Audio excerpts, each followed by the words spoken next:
Adjustment करके काम किया, जिसका प्रतिफल अब नतीजों में दिखाई दे रहा है। रुझान धीरे धीरे नतीजे बनते जा रहे हैं। और वेद शर्मा जी, ये थोड़ा सा मैं समझना चाहूंगा, अब तो 200 का डबल सेंचुरी तक की बात होने लगी है। यहां तक आप सोच रहे थे कि आंकड़ा पहुंचेगा, और क्या ऐसी नौबत भी आ जाएगी अगर तेजस्वी अपनी सीट हार जाते हैं, तो क्या ऐसी नौबत भी आ सकती है कि विधायक दल का नेता नॉन लालू फैमिली से बन जाए? देखिए, ये बहुत ज़रूरी है, क्योंकि राजनीति किसी परिवार की बपौती नहीं है। जैसे गांधी परिवार के अंदर एक तरह का एक घमंड, एक तरह का उनके दिमाग के अंदर एक फितूर ये बैठा हुआ है कि इस देश के अंदर प्रधानमंत्री कौन होगा हम तय करेंगे। जैसे देखा कि देश में यूपीए 1 यूपीए 2 में एक ऐसा प्रधानमंत्री मिला कि प्रधानमंत्री कागजों में तो वही थे, पर जो है कागजों पे साइन किसी और के चलते थे या सहमति किसी और की चलती थी।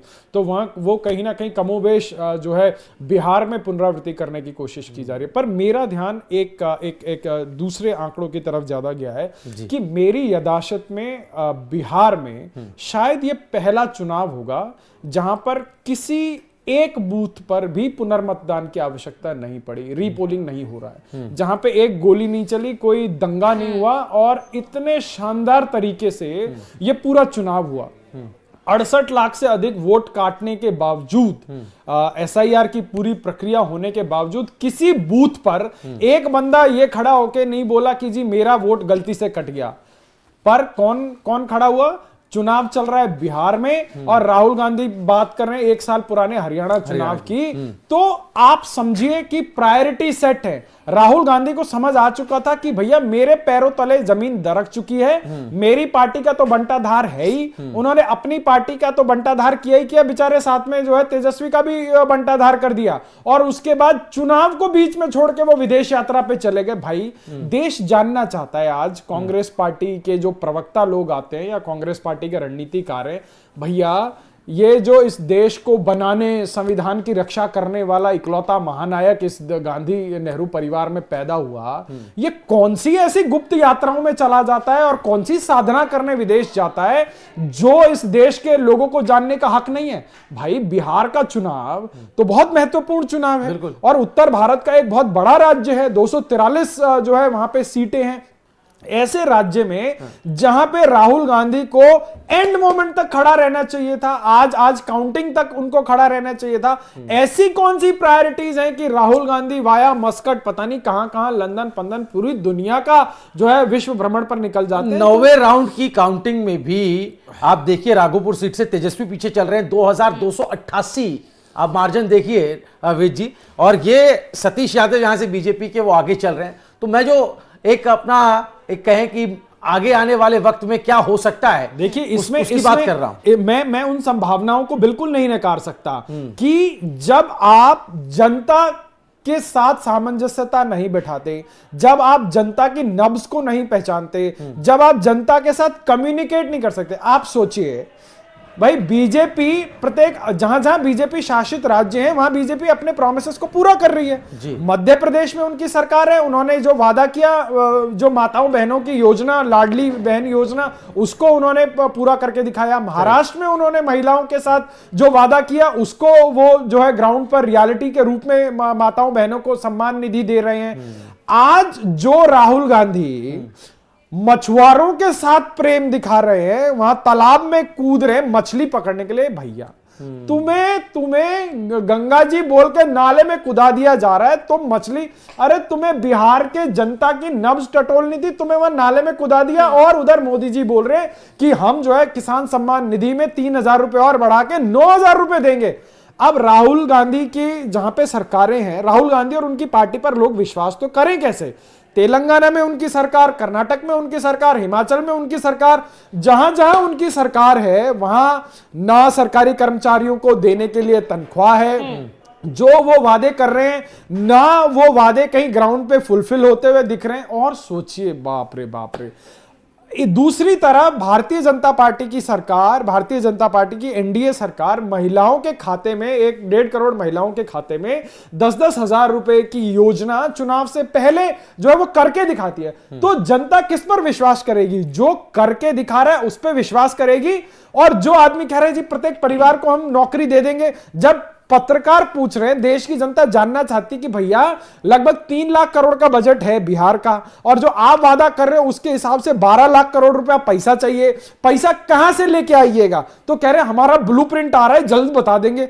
भाई पहला चरण हो गया, ब्लूप्रिंट नहीं आया, दूसरा चरण हो गया, ब्लूप्रिंट नहीं आया। मैं आपके चैनल के माध्यम से आदरणीय तेजस्वी यादव जी को अनुरोध करना चाहता हूं, कम से कम वो ब्लूप्रिंट आज ही दिखा दे। चलिए श्रावणी, आप कुछ बिल्कुल बता रही थी। वैद जी तमाम चीजों का आपने जिक्र किया है, लेकिन मैं ये आपसे जानना चाहूंगी कि तेजस्वी यादव आरजेडी की ये जो दुर्गति हुई है उसके पीछे के मुख्य कारण क्या है? क्या यादवों को जो तमाम उन्होंने सीट दिए थे उन्होंने उनका साथ नहीं दिया, या फिर मुस्लिम परस्त पार्टी, बार बार उन्होंने अपने आप को कहा, लेकिन कहीं ना कहीं एक तरफ अगर देखा जाए तो मुसलमानों ने भी उनका साथ नहीं दिया। आपने वादों की ब्लूप्रिंट की बात कही है, वो वादों की ब्लूप्रिंट भी उन्होंने जनता के सामने नहीं रख पाए, साथ ही सहयोगी दलों के साथ भी ठीक से तालमेल वो नहीं बिठा पाए। अगर उनके पिता की बात की जाए तो कहीं ना कहीं अपने पिता को लेकर भी, अपने परिवार को लेकर भी वो कई समय कंफ्यूज भी नजर आए थे कि ये तमाम वो कारण है जिसके वजह से दुर्गति जो आरजेडी की फिलहाल हुई है। देखिए श्रावणी, बहुत सिंपल शब्दों में मैं इस चीज को रखूंगा कि कांग्रेस वो झाड़ है जिस पौधे के ऊपर डाल दो वो पौधा बर्बाद है। एक होता है ना वो पीली सी एक क्या बोलते हैं उसको, वो आप किसी पेड़ पर डाल दो तो वो पूरी तरीके से उस पेड़ को घेर लेता है।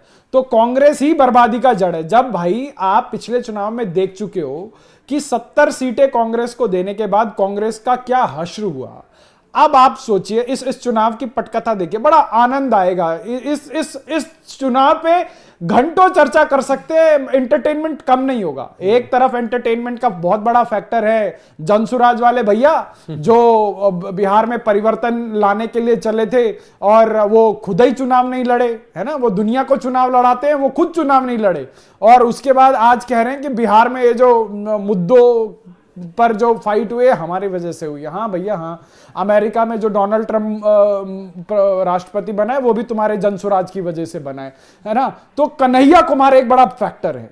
अब आप सोचिए, कन्हैया कुमार एक कम्युनिस्ट विचारधारा से आते हैं, फिर वो कांग्रेस के ब्लू आइड बॉय बन जाते हैं, और इस पूरे बिहार चुनाव में कन्हैया कुमार ने लगभग 2 महीने का डेरा बिहार में डाल रखा था। कांग्रेस का हाल क्या है साहब? राहुल गांधी के पीछे पीछे घूम रहे थे, कई जगह राहुल गांधी की वैन में कन्हैया कुमार को चढ़ने नहीं दिया, और कांग्रेस की कोई भी पीसी होती थी तो वो फ्रंट से लीड कर रहे थे। अब जिस क्षेत्र से कन्हैया कुमार चुनाव लड़ते हैं वहां का हाल देखिए, वहां बर्बाद है कांग्रेस, वहां पे कांग्रेस का कोई नाम लेवा नहीं है। आज कांग्रेस की हालत ये हो गई है कि एक जो है वैगनार में बैठ के कांग्रेस के विधायक जो है कल विधानसभा पहुंचा करेंगे। तो जो लोग इस देश में जो है दिल्ली के चुनावों पर बहुत बड़ी बड़ी बातें करते थे, जो बड़े बड़े पोलस्टर इससे पिछले वाले गुजरात के चुनाव में जब कांग्रेस 99 सीट लाई थी तो कांग्रेस की मॉरल विक्ट्री के भजन गाते थे, आज इस सुपड़े साफ के ऊपर आप ना राजदीप सरदेसाई को बोलते हुए देखेंगे ना जो बहुत बड़े बड़े और हालात तो वेजी ये हो गए कि AIMIM से भी कम संख्या कांग्रेस दर्ज कर रही है बिहार में। अरे आप AIMIM को छोड़िए साहब, आप उसको देखिए, कुशवाहा जी की पार्टी देख लीजिए, हमको देख लीजिए, आप कम्युनिस्ट पार्टी देख लीजिए। आज कम्युनिस्ट पार्टी फिर भी 5-6 सीटों पर लीड कर रही है, कांग्रेस बमुश्किल 4 सीटों पे। तो ये होता है, बात करें तो वो भी 6 में से भुवन जी 4 सीटें मिल रही है हमको, बाकी तमाम पार्टियों को। कांग्रेस तो कहां 61 सीटों में से 4 लेकर आ रही है। बिल्कुल, यही इसीलिए तो सवाल उठा रहे हैं। और सिर्फ ऐसा नहीं कि एक फैक्टर इसमें है, एनडीए कई फैक्टर्स में वोटों को अपने पाले में, जो ट्रेडिशनल वोट कहा जाता था आरजेडी का, चाहे यादव वोट बैंक ले लीजिए, मुस्लिम वोट बैंक ले लीजिए, जो जानकार बता रहे हैं कि इन सब में बीजेपी और एनडीए सेंध लगा पाने में कामयाब रही है और उनका भरोसा जीत पाने में कामयाब रही है। सबसे बड़ी बात है लोकतंत्र में जनता का भरोसा। आप एक बार अगर आप पे आ जाए तो फिर आप सत्ता बना ही लेते हैं, काबिज कर, अपने आप को काबिज कर लेते हैं। लेकिन जी, कांग्रेस और आरजेडी की जो बर्बादी की पटकथा एक लाइन में मैं पूरी कर दूं कि बर्बाद गुलिस्तां करने को बस एक ही उल्लू काफी था, अंजामे गुलिस्तां क्या होगा, हर शाख पे उल्लू बैठा है। आपने उनकी वो तमाम सो कॉल्ड डॉक्टर लगाई हुई प्रवक्ताएं देखी होंगी जो चैनलों पर बहुत फूहड़ता के साथ, बड़े सरकास्टिक उसके साथ, बिना किसी तथ्य के, बिना किसी फैक्ट्स के हंसते हुए और बड़े अजीब अजीब से जो है टीका टिप्पणियां करती थी। मैं उन बहनों को आज ढूंढ रहा हूं वो कौन कौन से चैनलों पर हैं और कैसे अपनी पार्टी को डिफेंड कर रही हैं। तो ऐसा होता है जब आप जनता से कट जाते हैं, जब आप सोचे, नाम लगा दिए जननायक। वाह वाह वाह वाह वाह। जननायक कौन होता है? जननायक वो होता है जो जनता के मुद्दों के लिए जो अपनी जान निछावर करने पे लगता है। जेपी, आप जयप्रकाश जैसे नेताओं को भूल जाते हैं, आप कर्पूरी ठाकुर जैसे नेताओं को भूल जाते हैं, और राहुल गांधी और जो है तेजस्वी यादव आज के जमाने के जननायक बनने की जो कोशिश करते हैं। तो ये पीआर प्रोपोगेंडा बहुत दिन तक चलते नहीं है और ये इनका गुब्बारा ऐसे ही फूटता है जैसे जो है सो कॉल्ड महागठबंधन का गुब्बारा आज फूट गया है।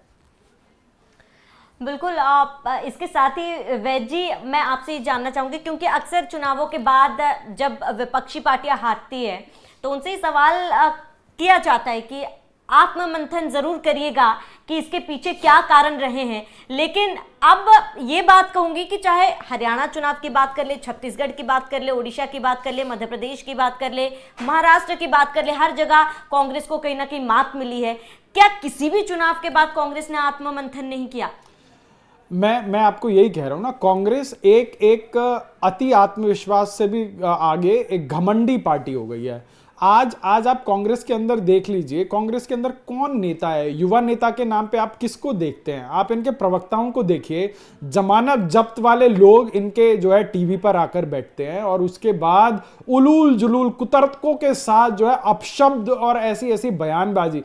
क्या देश की जनता नहीं देख रही है क्या देश की जनता अब इनको नहीं समझ रही है क्या? देश की जनता अपने आंखों के आगे देश में होते हुए विकास को देख रही है और देश की जनता इनके मॉरल विनाश को, इनके मॉरल जो बैंक्रप्सी है उसको देख रही है। आप सोचिए, बिहार का चुनाव है और प्रधानमंत्री की माताजी को अपशब्द बोला जाता है और कांग्रेस के नेता और आरजेडी के नेता आके जो है उस चीज को डिफेंड करते हैं। देखिए, माताजी तो चाहे किसी कांग्रेस के नेता की माताजी हो, आरजेडी के नेता की माताजी हो या किसी की भी माताजी हो, वो किसी भी इस प्रकार के जो है विवाद के बीच में, वो तो एक नॉन पॉलिटिकल एंटिटी थी, उनको इस प्रकार के विवाद में घसीटने की क्या जरूरत थी? जब आप मातृशक्ति को चैलेंज करते हैं तो इसी प्रकार की सुनामी आती है। और ये जो बिहार में सुनामी आई है, मैं इसका पूरा का पूरा क्रेडिट जो है माताओं बहनों को दूंगा,